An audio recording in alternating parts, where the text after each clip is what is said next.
Happy day students, welcome to San Academy Pallikarane. This is class 8, History chapter 1, How, When and Where. Let me introduce to the concept of history. What is history? History is the study of past events and it is much more than memorizing dates, isn't it? So, in this lesson we will learn how did it happen, when did it happen and where did it happen. Basically, history was originally restricted to writing about the events in different dates, isn't it? So historians were always fascinated with dates, but history is also about finding about the relations between event or a long period of time and the effects they had.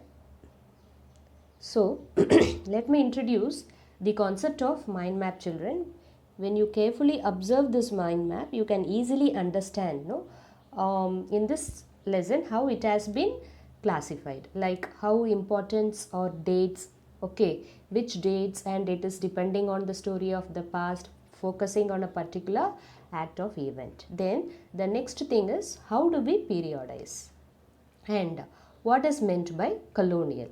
So all these concepts we will be learning in this lesson.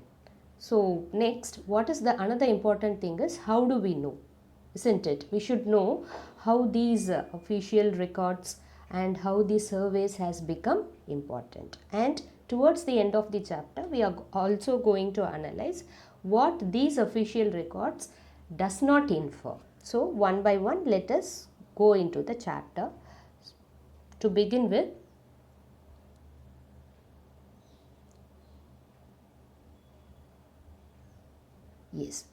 to begin with, let me tell you first what is the meaning of history. So as I told you, history is nothing about changes that occur over time. Please highlight it, children.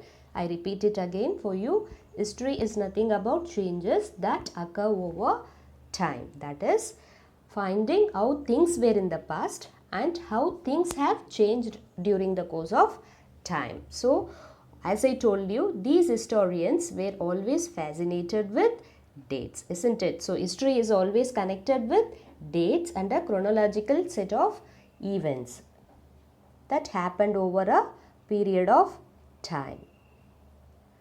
Next thing, let me introduce this famous personality. If I say history, what are all the things that you remember? Of course, the dates, yes, very good. And what are the other things? Yes, very good, absolutely. Map, isn't it? Do you know which person introduced the map? Exactly. So it was this famous personality. Let me tell you about him. So he was none other than but James Rennell. The name of this person is James Rennell. Basically, he joined the East India Company and became the Surveyor General of Bengal during the year 1764 to 1777. So who was he? He was the leading British geographer of this time. So what he did, he constructed the first map, that is nearly accurate map of India. Okay, so he was born in England and on December 3rd, 1742 and died on March 29, 1830. So this is all about James Rennell. This name you have to remember, and it is an important one word question also. So you can highlight this in your textbook. Okay, we shall move to the next slide. Now history is referred to span of time. As I told you previously, history is always connected with the dates and a chronological order of events, isn't it? Now let me tell you for one example for this. We cannot determine a specific date when British rule was started, as it happened over a span of time, isn't it? So similarly, we developed a taste of drinking tea over a period of time. So see the advertisement on the right. So with the help of these, we come into consideration that history is always connected with dates. Behind each and everything there is a date, isn't it? The things that we see, the routine in our routine life also, when we use some articles or whatever it is, there is a history behind it, that like how it occurred, when it happened, everything. Yes. Now, what is the criteria to select a set of dates? You can ask me, ma'am, is there is any criteria to select a set of dates? Let me explain you. Dates become important when we assume that a particular set of events are important. Only then we can select a certain criteria to select these dates. Okay, so most of the history is India was written by British historians. These historians started writing with the rule of first Governor General Warren Hastings and ended with the last Viceroy Lord Mountbatten. So, these British historians were always fascinated in writing the events and recording them in the form of a survey or official record, wherever it is. Okay, whatever it is. Yes. Let us see about each and every one of the historians one by one. To begin with, let me tell you who is Warren Hastings. Okay, actually he became the first Governor General of India in 1773. Yes, Warren Hastings was a competent, he was a very honorable and a far-sighted administrator. Okay, he was a well-known administrator. While some there will be some controversies, isn't it? But finally, what happened? He was able to stabilize future Anglo-Indian relationship. So he was to maintain that relationship. So what was the main thing? The controversy surrounding his administration made him the subject of impeachment and tried in Great Britain. Because of this, he acquired popularity. That is, he became very famous British, one among the famous British historian. Yes. Now, coming to the next thing, who is this James Mill? Criteria to periodize. So, what happened in the year 1817? A Scottish economist and political philosopher named James Mill, he published a book, a famous book. The name of that book is History of British India. I repeat, because this is a very important thing that has to be highlighted. So, what was the name of the book written by James Mill? They will ask you in one word. It is a 1-mark question. So, what is the answer? Yes, exactly. History of British India. What was in that book? In this book, the Indian history, he classified Indian history into 3 periods. Okay, period 1, 2 and 3. So, what are those? First one is Hindu. Okay, second one is Muslim and the third one is British. So based on this criteria only, he was able to divide the Indian history into 3 periods. Yes. See, apart from this, like British historians, there will be also Indian historians, isn't it? Yes, obviously. So, what is the difference between that British historians clarification and Indian historians clarification?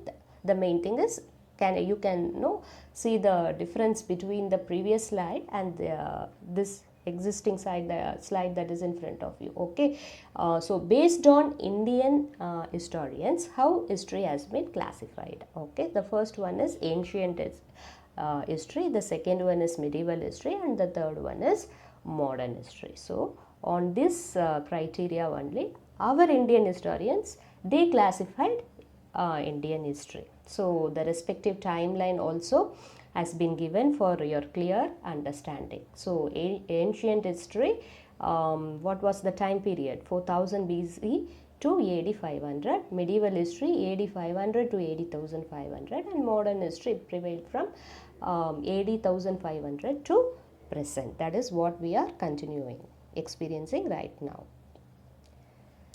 Next, how did this modern period change to colonial? So you may be curious to know what happened during the modern period and what are all the changes that came during that, how it was able to be converted, changed to colonialism. So modern period is related to the growth of all the forces of modernism. But what happened actually under the British rule? People were not getting modernized. Therefore, the name changed to colonial period. I hope you understand why there was a change of this modern period. The name particularly changed to colonial period due to this reason only. When the subjugation of one country by another leads to political, economic and social cultural changes, This is the process of colonialization. You may be wondering, what is this term colonial? I couldn't understand. Colonialism is nothing but the subjugation, the domination, okay, of one country by another. Automatically what will happen? Okay, definitely it may lead to, not it may, it will lead to political, economic, social and cultural changes in the respective occupied territory or country, whatever it is. This process of annexation is known as colonization. Yes, children, now we shall go to the next slide. As I told you in the beginning, these British historians were always fascinated with dates, and they used to maintain as sources, of writing history and preserving them for future use. So the sources that historians use in writing about see last 250 years on Indian history include. So what are all the things it included? One by one I am going to explain to you. So the first one is official records of the British administration. As I told you, the British were always interested, no? Okay, they were always having that practice of act of writing was very crucial. So every plan, policy, agreement they used to write. Okay, this led to the administrative culture of memos, noting and reports. They also kept all the documents preserved in the record room. What is the record room? Okay, it is the place where all the written documents were preserved and kept, okay, which was attached to all administrative institutions. Moreover, these documents were written by calligraphists who are specialists in the art of beautiful handwriting. Okay, the calligraphists are the one who are experts in the art of writing beautifully. So they are experts in writing beautiful writing. So that the term is it is termed as calligraphist. So this also you should note down. Okay, this is one important one mark again. What is meant by calligraphist, or who are known as calligraphists. So the thing is that. Now coming to the next, how the sources of writing history. As I told you, it was kept in a particular place, to preserve it for future use, and we will be analyzing one by one. This National Archives of India, in the picture that is right in front of you, it is located in Delhi.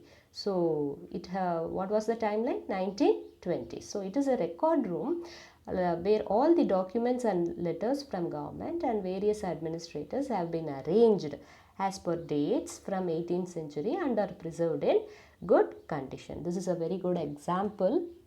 Okay, even it is there. If you have a chance to go to Delhi, you can visit this place and you can see various sources of histories, written by the British historians during the colonial period. Next thing, sources of writing history. Then what is the another methodology they used? They used to conduct surveys, because for administrating any region, definitely survey has to be conducted, regarding like it was a very common thing under colonial administration. The British believed that a country had to be properly known. If you want to rule over a country properly, definitely the inside of the country, isn't it?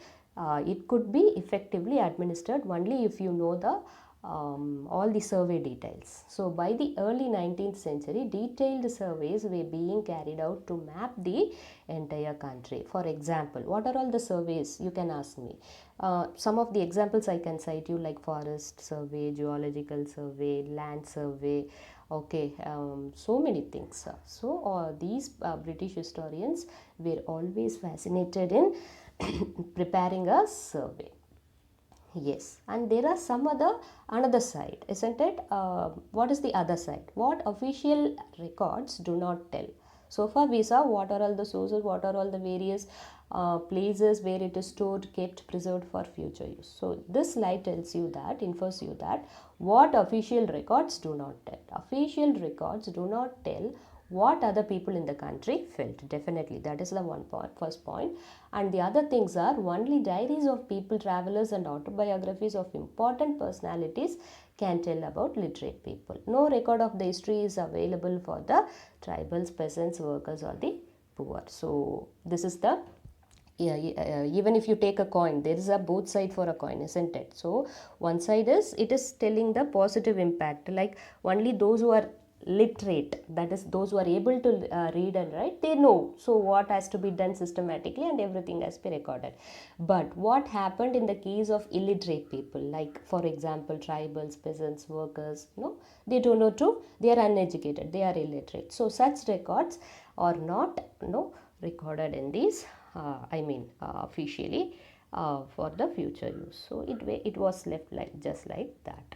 Okay, I hope you enjoyed the lesson. Thank you children. Have a nice day.